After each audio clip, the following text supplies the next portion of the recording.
Hello friends, तुम्हालाही lipstick लावताना problem येतो का? लिपस्टिक तुमची लॉंग लास्टिंग टिकत नाही? तर मग आजचा व्हिडिओ हा खास तुमच्यासाठी आहे. या व्हिडिओमध्ये तुम्हाला मी लिपस्टिक कशी लावायची तेही शिकवणार आहे आणि लिपस्टिक लावल्यानंतर ती जास्त वेळ कशी टिकेल याचे हे ट्रिक्स तुम्हाला मी सांगणार आहे.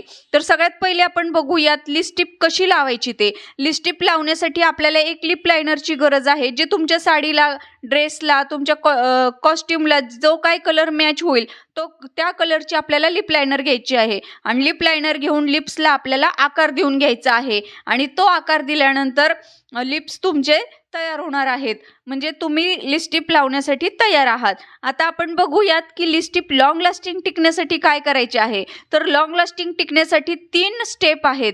या तिन्ही स्टेप यूज करून आपण लिपस्टिकला लॉंग लास्टिंग आणि वॉटरप्रूफ बनवू शकतो. तर पहिली जी स्टेप आहे ती खूप काळजीपूर्वक ऐका, कारण खूप महत्त्वाची मी माहिती सांगत आहे. लिपस्टिक लॉंग लास्टिंग कशी टिकणार आहे हे तुम्हाला मी आज सांगणार आहे. लिपस्टिक लॉंग लास्टिंग टिकण्यासाठी 3 स्टेप आहेत. पहिली जी स्टेप आहे, जेव्हा आपण चेहऱ्याला कन्सिलरचा किंवा फाउंडेशनचा बेस तयार करून घेतो, तोच बेस आपल्याला पूर्ण ओठांना देखील करायचा आहे. लक्षात घ्या, फाउंडेशन किंवा कन्सिलर दोन्हीपैकी एक काही तुम्ही यूज करू शकता. तोच बेस आपल्याला पूर्ण लिप्सला देखील करून घ्यायचा आहे. त्याच्यानंतर दुसरी जी स्टेप आहे ती लिप लायनर जेव्हा तुम्ही लावता त्यावेळेस ती लिप्सला पूर्ण फिल करून घ्यायची आहे. पूर्ण लिप्सला लिप लायनरने फिल करून घेतल्यानंतर तिसरी जी स्टेप आहे ती खूप महत्त्वाची आहे आणि नोट डाऊन करून घ्या, कारण ही जी स्टेप आहे ती खूप महत्त्वाची आहे. तिसरी जी स्टेप आहे, तुमच्या ड्रेसला, साडीला जो काही कॉस्ट्यूम आहे त्याला मॅच कलरची लिपस्टिक तुम्हाला आता इथे घ्यायची आहे आणि त्या लिपस्टिकने देखील तुम्हाला लिप्सला आकार देऊन घ्यायचा आहे, फिल करून घ्यायचा आहे.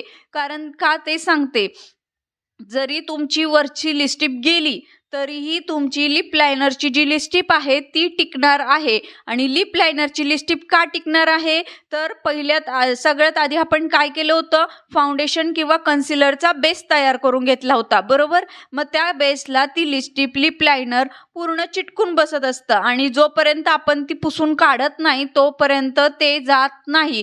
त्यामुळे तुम्हाला सांगितलं की लिपस्टिक लॉंग लास्टिंग टिकण्यासाठी आपल्याला काय करायचे. सगळ्यात पहिले कन्सिलर किंवा फाउंडेशनचा बेस जसा आपण चेहऱ्याला करतो तोच बेस आपल्याला लिप्सला देखील करून घ्यायचा आहे. त्याच्यानंतर लिप्सला लिप लायनरने आकार देऊन झाल्यानंतर पूर्ण लिप्सला ती लिप लायनर फिल करायची आहे. आणि सगळ्यात तिसरी जी स्टेप आहे ती प्रॉपर लिपस्टिक घेऊन आपल्याला लिपस्टिक लावायची आहे. याने तुमची लिपस्टिक जी आहे ती लॉंग लास्टिंग टिकणार आहे. आणि हीच लिपस्टिक तुम्हाला जर वॉटरप्रूफ करायची असेल तर तुम्ही याच्यावर थोडंसं कॉम्पॅक्ट पावडर किंवा लूज पावडर, ट्रान्सलुसंट पावडर लावू शकता. त्यामुळे तुमची लिपस्टिक ही वॉटरप्रूफ होणार आहे. आणि त्याच्यानंतर लिपस्टिक लावून झाल्यानंतर लिप्सला आपल्याला प्रॉपर शेप देखील द्यायचा आहे.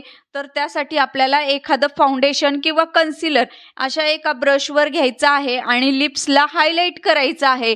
जसं आपण चेहऱ्याला हायलायटरने हायलाइट्स करतो त्याचप्रमाणे आपल्याला लिप्सला देखील हायलाईट करून घ्यायचं आहे. त्यामुळे काय होणार आहे, तुमची जी लिपस्टिक आहे ती उठाळून येणार आहे. अशा पद्धतीने बघू शकता, व्हिडिओ बघून तुमच्या लक्षात येईलच कसं लिप्स उठाळून आलेले आहेत. मगाची जी लिपस्टिक होती ती आणि आत्ताची जी लिपस्टिक आहे ती कशी उठाळून आली आहे हे तुमच्या लक्षात आलंच असेल. त्यामुळे ही स्टेप खूप महत्त्वाची आहे. जेव्हा लिपस्टिक लावतो त्यावेळेस ती उठाळून येण्यासाठी आपल्याला कन्सिलर हायलाइटने ती हायलाइट करून घ्यायची आहे, म्हणजे ती लिप्स उठाळून येतात. हे तुम्ही सायडर मेकअपला नाही केले तरी चालेल, पण जेव्हा तुम्ही ब्रायडलचा मेकअप करता, नवरीचा मेकअप करता त्यावेळेस तुम्हाला ही ट्रिक कंपल्सरी यूज करायची आहे. त्यामुळे ओठांना प्रॉपर शेप तयार होतो, प्रॉपर शेप दिसतो आणि तुमची लिपस्टिक जी आहे ती उठाळून दिसते. आज आपण बघितलं की लिपस्टिक लॉंग लास्टिंग टिकण्यासाठी काय करायचं आणि लिप्सला लिपस्टिक कशी लावायची हे आपण बघितलं. आता मला कमेंट बॉक्समध्ये कमेंट्स करून तुम्ही सांगायचं आहे की पुढचा व्हिडिओ तुम्हाला कशा संदर्भात ऐकायला आवडेल किंवा बघायला आवडेल हे मला कमेंट बॉक्समध्ये सांगा. आणि आजचा जो व्हिडिओ आहे तुम्हाला कसा वाटला हेही मला कमेंट बॉक्समध्ये सांगा. तुम्हाला जर व्हिडिओ जर आवडला असेल तर व्हिडिओला लाईक करा, चॅनलला सबस्क्राईब करा आणि बेल आयकॉनला क्लिक करायला विसरू नका. बाय.